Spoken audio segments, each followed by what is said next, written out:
네, 따라하겠습니다. 나사로야 나오라. 요한복음 11장에 기록된 내용, 특히 나사로가 다시 살아난 그 사건은 다른 공관복음에는 나오지 않고 요한복음에만 나오는 독특한 사건 중에 하나입니다.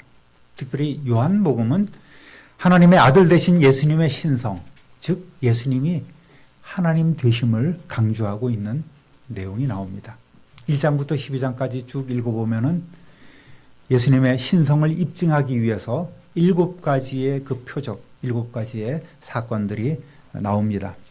가나의 혼인잔치를 비롯해서 또 물로 혼인잔치에서 물로 포도주를 만드셨죠. 그리고 세 건의 또 치유 사역이나 또 바다 위를 걸으시고 오병이의 기적을 일으키시고 또 오늘 우리가 읽은 이 죽은 나사로를 살리심으로 정말 가장 놀랍고도 큰 표적을 이렇게 기록을 해 놓았습니다. 요한은 이 요한복음을 기록한 사도 요한은 즉 이 표적 하나하나가 결국은 예수님의 신성과 능력을 증명함과 동시에 또 예수님 당신의 부활을 예표하는 아주 강력한 사건이 되었음을 자세히 기록을 해주고 있습니다. 물론 다른 복음서에 보면 회당장 야이로의 딸이라든지 또 나인성 과부의 아들을 다시 살리신 그렇게 부활시킨 사건도 나오기는 합니다만은 이 나사로 사건으로 인해서 당시 많은 유대인들이 예수님을 더 믿고 따르게 되었을 뿐만 아니라 또 유대 교권자들과의 갈등은 더욱더 심화되는 점에서 긍정적이던 또 부정적이던 간에 그 영향력이 엄청났음을 보여주고 있지요. 예수님께서는 예루살렘 입성 한 3개월 전쯤에 수전절 기간을 이용해서 예루살렘에 올라가셨을 때가 있었습니다. 그때 유대인들이 예수님을 막 공격하고 배척하고 돌로 치려했던 그런 사건이 있었죠. 그래서 예수님은 잠시 물러나서 과거 세례 요한이 세례를 베풀던 그곳 요단강 건너편에 있는 베레아에 베다니하고는 또 다른 베다니가 거기 있어요. 거기서 머무르고 계셨습니다. 그런데 예수님에게 웬 사람이 뛰어와서 허겁지겁 급한 전가를 보냅니다. 나사로라는 사람에게 큰 병이 들었다는 거예요. 죽게 되었으니 좀 예수님 빨리 오셨으면 좋겠습니다. 그런 전갈이 옵니다. 11장 1절부터 4절까지 읽어보겠습니다. 어떤 병자가 있으니 이는 마리아와 그 자매 마르다의 마을 베다니에 사는 나사로라. 이 마리아는 향유를 죽게 붓고 머리털로 주의 발을 닦던 자요 병든 나사로는 그의 오라버니더라. 이에 그 누이들이 예수께 사람을 보내어 이르되 주여 보시옵소서 사랑하는 자가 병들었나이다 하니 예수께서 들으시고 이르시되 이 병은 죽을 병이 아니라 하나님의 영광을 위함이요 하나님의 아들이 이로 말미암아 영광을 받게 하려 함이라 하시더라. 아멘. 먼저 마리아와 마르다 그리고 그 오라버니 나사로의 가정을 소개하고 있습니다. 물론 여기서 기록이 되어 있는 베다니 마리아가 예수님께 향유를 부은 사건은 그 다음 12장에 나오는 사건이에요. 그러나 오랜 후에 기록을 한 이 사도 요한은 바로 이 집이야말로 예수님과 정말 가까이 친밀하게 지내면서 예수님을 극진히 섬겨왔던 그 가정임을 알리기 위해서 미리 땡겨서 11장에 이 마리아가 예수님께 향유를 부은 사건을 기록해 놓고 있는 겁니다. 그만큼 이 가정과는 뗄래야 뗄 수 없는 예루살렘에 들릴 때마다 꼭 이 집에서 묵으시고 마지막 고난주간에도 이 집에 묵으시면서 예루살렘으로 출퇴근하셨던 그 예수님이셨음을 우리가 볼 수 있습니다. 베다니는 감람산을 넘어서 예루살렘으로 넘어가기 직전에 있는 마을입니다. 건너편에는 벳바게라는 마을이 있고 또 맞은편에는 베다니라는 마을이 있죠. 이 가정은 평소에 예수님을 극진하게 섬기던 대표적인 가정입니다. 예수님도 이들 남매를 매우 사랑하고 계셨습니다.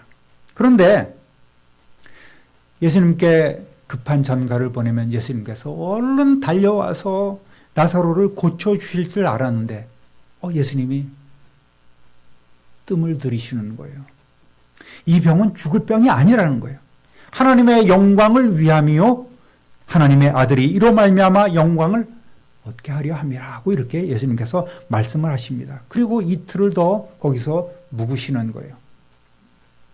다른 사람들은 그런가 보다, 죽을 병이 아닌가 보다, 예수님이 알아서 하시겠지, 이렇게 모두가 다 생각을 했을 겁니다. 그리고는 다시 당신을 배척했던 그 유대로 이제는 건너가자고 하십니다. 예루살렘에 올라가 이루어야 될 나사로를 고치는 것보다 더 중요한 마지막 한 주의 사역이 있음을 예수님은 알고 또 깨닫고 느끼고 계셨던 겁니다. 11절에서 13절까지 읽어보겠습니다. 또 이르시되 우리 친구 나사로가 잠들었도다. 그러나 내가 깨우러 가노라. 제자들이 이르되 주여 잠들었으면 낫겠나이다 하더라. 예수는 그의 죽음을 가리켜 말씀하신 것이나 그들은 잠들어 쉬는 것을 가리켜 말씀하신 줄 생각하는지라. 아멘.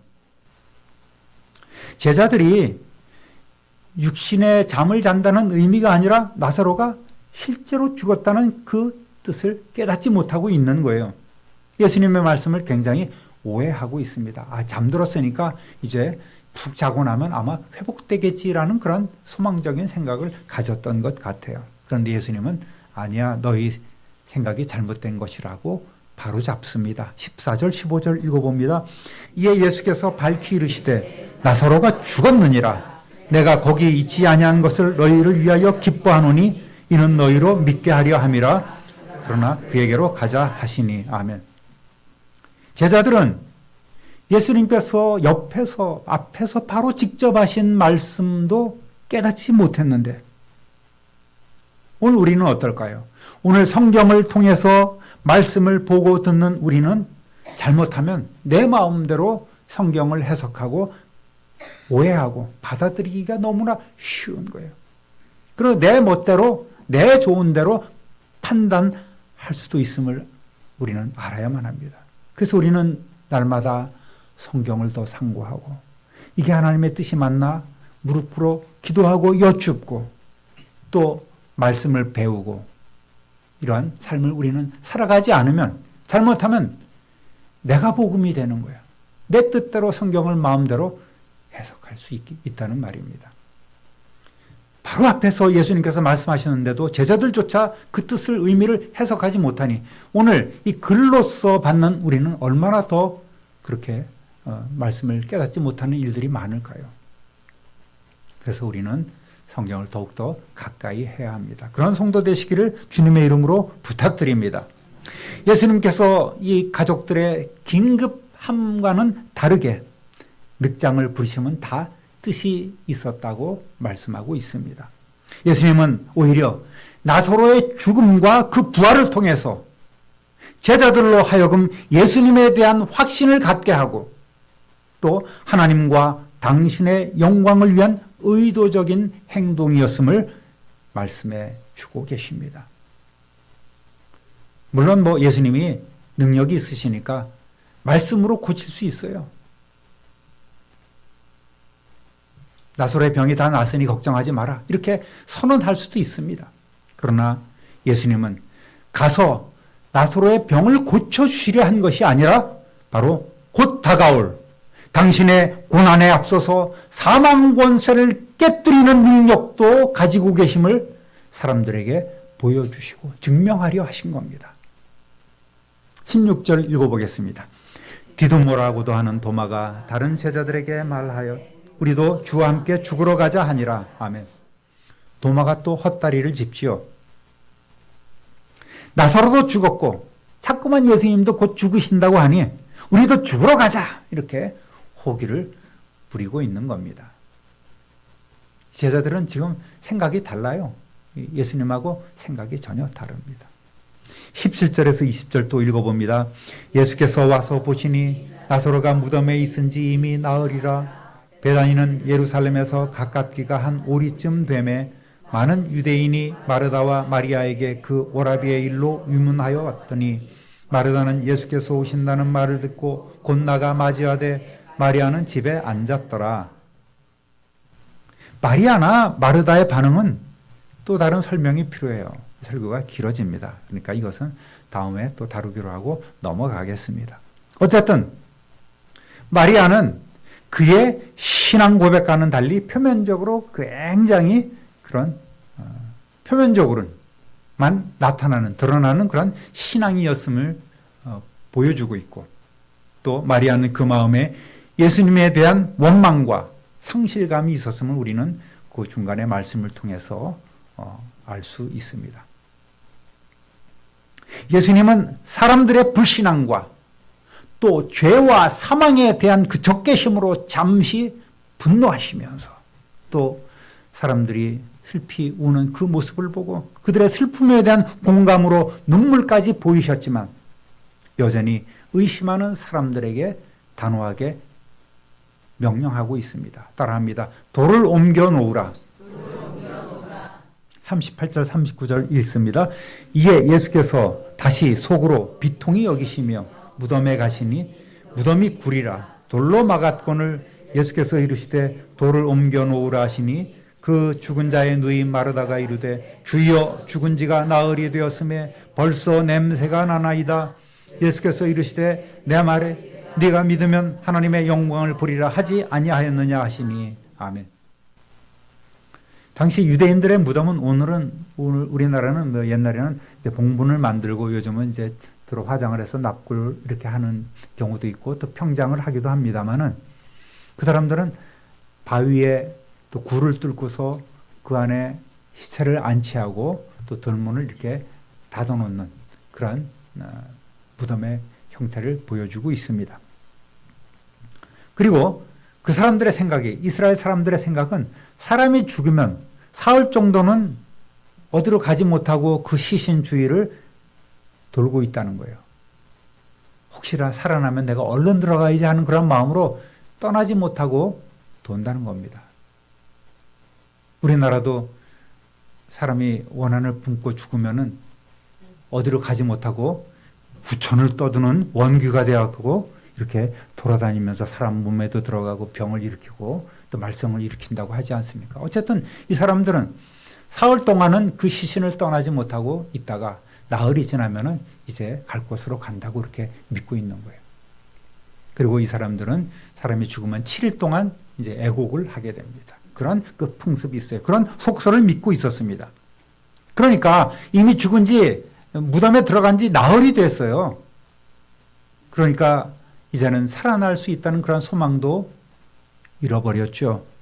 또 부활은 생각조차 못합니다. 예수님이 부활할 거야, 다시 살아날 거야, 예, 이 다음에 다시 살아날 줄로 믿습니다. 그 정도의 신앙에 머무르고 있었죠.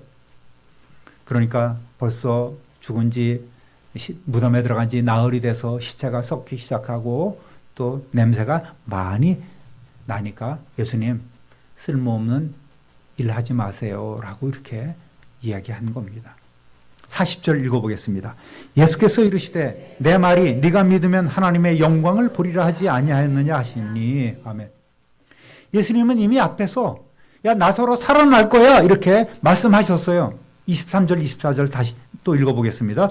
예수께서 이르시되 네 오라비가 다시 살아나리라. 마르다가 이르되 마지막 날 부활 때에는 다시 살아날 줄을 내가 아나이다. 예. 마르다의 대답은 참으로 번지르르 하지만 예수님의 의도를 전혀 파악하지 못하고 있음을 보여주고 있어요. 예수님은 내가 가면 살아날 거야, 이제 곧 살아날 거야 라는 의도로 말씀하셨는데 예, 마지막 날에 다시 살아날 줄 믿습니다. 그렇게 형식적인 신앙 또는 교과서적인 신앙만을 갖고 앵무새처럼 대답하고 있는 거예요. 여러분, 지금 마리아에게 필요한 것은 그들의 상식이나 교과서적인 믿음 또는 그런 고백, 그런 소망이 필요한 것이 아니라 예수님 말씀처럼 지금 당장 살리실 줄로 믿습니다 라는 것이 그들에게 필요한 참된 믿음이라는 거예요. 우리도 종종 이런 오류에 빠질 때가 있지 않습니까? 말씀대로 믿지 못하고, 아유, 그때는 예수님이 계셨으니까 그런 일도 일어났지. 좋은 말이야. 성경 말씀 좋은 말씀이야. 이 다음에 우리가 죽고 한참 뒤에 예수님 오시면 저절로 뭐가 다 될 거야. 믿음만 잃지 않고 있으면 언젠가는 되겠지. 언젠가는 나도 믿음이 생기겠지. 이런 막연한 그런 희망의 노예로 살아가는 때가 참으로 많이 있습니다. 그렇게 좋은 말로 그냥 넘어갈 때가 많은 거예요. 그래서 우리의 신앙을 합리화하려 할 때가 있다는 말입니다. 요한복음 14장 12절부터 14절까지 읽어보겠습니다. 내가 진실로 진실로 너희에게 이르노니 나를 믿는 자는 내가 하는 일을 그도 할 것이요 또한 그보다 큰 일도 하리니 이는 내가 아버지께로 감이라. 너희가 내 이름으로 무엇을 구하든지 내가 행하리니 이는 아버지로 하여금 아들로 말미암아 영광을 받으시게 하려 함이라. 내 이름으로 무엇이든지 내게 구하면 내가 행하리라. 아멘. 예수님보다 더 큰 일을 행할 수 있다고 예수님께서 직접 보장을 해 주셨는데도 우리는 그러한 믿음을, 그러한 기도를 드리지 못하고 있는 것이 현실입니다. 여러분, 예수님께서 말씀하신 이러한 기도의 능력자가 되시기를 우리 주님의 이름으로 축원합니다. 돌을 옮겨 놓으라. 돌문을 옆으로 옮겨 놓으라는 거예요. 왜? 뭐 하려고? 의심하는 사람들이 어쨌든 돌문을 옆으로 옮겨 놓지. 예수님은 잠시 하나님 앞에 기도를 합니다. 41절 42절 읽어보겠습니다. 돌을 옮겨 놓으니 예수께서 눈을 들어 우러러보시고 이르시되 아버지여 내 말을 들으신 것을 감사하나이다. 항상 내 말을 들으시는 줄을 내가 알았나이다. 그러나 이 말씀 하옵는 것은 둘러선 무리를 위함이니 곧 아버지께서 나를 보내신 것을 그들로 믿게 하려 함이니이다. 아멘. 예수님은 늘 기도를 통하여서 당신의 모든 것을 하나님 아버지께 일치시켰고 또 하나님은 예수님의 뜻대로 일하시면서 영광을 받으셨습니다. 이제 나사로를 살리심으로 사람들이 예수님 자신이 곧 하나님께서 보내신 자이심을 믿게 될 것을 감사하셨습니다. 성도 여러분, 기도는 하나님 앞에 하나님께 가끔씩 하는 보고나 뭔가를 받기 위해서 요구하는 그런 행위가 아님을 알아야 됩니다. 예수님께서는 늘 이렇게 긴밀하게 하나님과 소통하는 일임을 아셨습니다. 기도는 바로 그런 거예요. 하나님과 교제하며 하나님과 깊은 소통을 하는 것입니다. 마치 연애하는 이들이 끊임없이 말을 주고받는 것처럼, 대화를 나눈 것처럼 하나님과 우리는 그런 사귐이 있어야 됩니다. 그것이 기도인 줄 아시고 조금 더 깊은 기도로 나아가시기를 우리 주님의 이름으로 부탁드립니다. 지난주에 하나님은 반드시 기도해야만, 우리가 기도를 드려야지만 하나님께서는 기도 응답을 해주신다는 설교를 들은 우리 최로이 군이 이제 결혼을 2달 앞두고 있는데 아직까지 집을 못 구한 거예요. 그런데 설교를 듣다 보니까 내가 이 집을 위해서 기도를 하지 않았는데 그래서 하나님께서 내게 집을 안 주시는가 하고 그때 잠깐이지만 기도를 했다는 거예요. 하나님, 집 문제를 해결해 주옵소서. 그랬더니 예배 끝나자마자 집 문제가 해결됐다고. 그 이후로 잘 됐습니까? 예. 오늘 계약해요? 예. 그런 거예요. 기도하지 않으면 해결이 안 되는 거예요. 기도하면 응답받습니다. 할렐루야. 우리가 기도하지 않는, 우리가 응답을 못 받는 것은 기도하지 않기 때문에 그런 거예요. 기도 열심히 하시기를 우리 주님의 이름으로 축원합니다. 나의 품은 뜻 주의 뜻 같이 되게 하여 주소서. 내가 품은 뜻이 주님 뜻같이 되게 하여 주옵소서. 바로 예수님은 그러한 삶을 살아오신 것 아니겠습니까? 우리 삶의 기적은 좀 의심이 되어도 일단 순종하고 또 순종하며 따를 때에 이러한 기도응답의 역사가 나타나는 줄 믿습니다. 그러니까 여러분, 돌문을 왜 굴려? 이러지 마시고 돌문 굴리라 하면 여러분 돌문이라도 굴려 보시기를 우리 주님의 이름으로 축원합니다. 할렐루야. 따라합니다. 나사로야 나오라. 43절 44절 상반절 읽어보겠습니다. 이 말씀을 하시고 큰 소리로 나사로야 나오라 하시니 죽은 자가 수족을 배로 동인 채로 나오는데 그 얼굴은 수건에 쌓였더라. 아멘. 여러분, 상상이나 할 수 있었겠습니까? 썩어 문드러져 정말 그 썩는 물이 배 나오는 그 시신 앞에 시신의 이름을 부르면서 나사로야 나오라 이렇게 명령하시는 것. 쓸데없는 일이 될까요? 사람들의 손가락질 받는 조롱거리가 될까요? 예수님께서는 그 앞에서 뭐 어떤 춤을 추시면서 어떤 주술적인 그런 행위를 한 것도 아닙니다.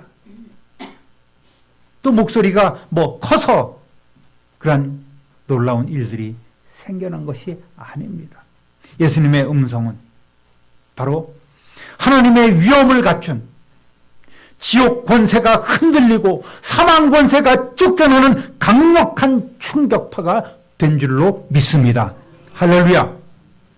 그 순간 사람들의 숨이 멎고 눈동자는 무덤 문으로 향합니다. 설마 이렇게 보고 있는데 잠시 후 나사로가 장사된 그대로 배로 칭칭 감긴 채로 무덤 문에 짠하고 나타난 거예요. 자신의 이름을 부르시는 예수님의 음성을 듣자 죽음의 잠에서 깨어나 스스로 무덤 문까지 걸어 나왔습니다. 할렐루야. 배로 꽁꽁 쌓였으니 아마 강시처럼 이렇게 콩콩거리면서 나왔는지 모르겠습니다. 어쨌든 걷기는 너무나 불편한 자세로 무덤 앞에 나와 선 거예요. 보던 사람들이 기함합니다. 아예 실색하는 거예요. 어떻게 이런 일이 일어날 수 있을까? 충격을 받지요. 25절 26절 읽어보겠습니다. 예수께서 이르시되 나는 부활이요 생명이니 나를 믿는 자는 죽어도 살겠고 무릇 살아서 나를 믿는 자는 영원히 죽지 아니하리니 이것을 네가 믿느냐? 여러분 믿습니까? 믿습니까? 할렐루야. 바로 그겁니다. 예수님은 실제로 당신의 삶을 통해서 부활이요 생명이심을 직접 증명해 보여주셨습니다. 주님 다시 오실 때에 진도야. 주님 다시 오실 때에 여러분의 이름을 부르시는 예수님의 음성을 듣고 그 죽은 곳에서 무덤에서 펄떡 일어나 부활에 동참하는 저와 여러분 되시기를 우리 주님의 이름으로 축원합니다. 믿지 않는 가족들과 형제자매들 또 자식들 결코 지옥에 떨어지는 일이 없도록 강하게 더욱더 강하게 이끄시는 성도 되시기를 다시 한번 우리 주님의 이름으로 간곡히 부탁드립니다. 따라합니다. 풀어놓아 다니게 하라. 44절 하반절 있습니다. 예수께서 이르시되 풀어놓아 다니게 하라 하시니라. 아멘. 예수님은 나사로를 묶고 있던 모든 배와 또 얼굴을 쌌던 그 수건까지 풀어주라고 명령하십니다. 보통 사람들 같으면 아이고 나는 무서워서 못합니다. 진물 흐르고 냄새나서 나는 못 만지겠어요. 그럴 거예요. 성도 여러분, 예수님은 죽은 자를 살리시지 않습니까? 어느 누구도 할 수 없죠. 이 사역은 오직 하나님이신 예수 그리스도만이 하실 수 있습니다. 그러나 묶인 그 시신의 결박을 풀어주는 것은 바로 명령받은 우리의 몫이란 말입니다. 여러분, 생명의 말씀을 받았음에도 아직도 온전한 믿음 생활을 하지 못하는 이웃들을 돌보며 그들을 권하며 그들의 문제를 풀어주는 것이 바로 우리의 사명이란 말입니다. 예수님의 이름으로 찾아가고 예수님의 이름으로 위로하며 예수님의 이름으로 권유하는 그런 일들을 우리가 해야만 합니다. 그들을 예수님께로 안내하고 그들도 문제 해결받을 수 있도록 도와주는 사명이 바로 우리에게 있는 거예요. 예수 안에서 생명을 얻고 자유함을 얻은 우리는 복음을 위해서라면 거칠 것이 없어야 합니다. 두려울 것이 없어야 합니다. 우리가 받은 은혜를 내 이웃에게 다니며 부활의 복음을 전하는 성도 되시기를 우리 주님의 이름으로 축원합니다. 2000년 전 성자 하나님이신 예수님은 세상에 오셔서 그 잠자는 영혼들을 깨우셨고 또 이렇게 죽은 잠을 자는 나사로를 깨워 일으키셨으며 또 이제 장차 다시 오셔서 무덤 속에 잠자는 모든 성도들을 일으키실 줄로 믿습니다. 그것이 우리가 가져야 될 부활 신앙인 거예요. 사랑하는 우리 참빛누리교회 성도 여러분, 구원과 생명을 베풀어 주시고 장차 부활의 영광에 참여할 수 있도록 이끌어 주신 구주 예수님을 더욱더 신뢰하며 하나님 나라를 위해서 온전히 헌신의 삶을 드리는 저와 여러분 되시기를 우리 구주 예수 그리스도의 이름으로 축원합니다. 축원합니다. 축원합니다. 우리 180장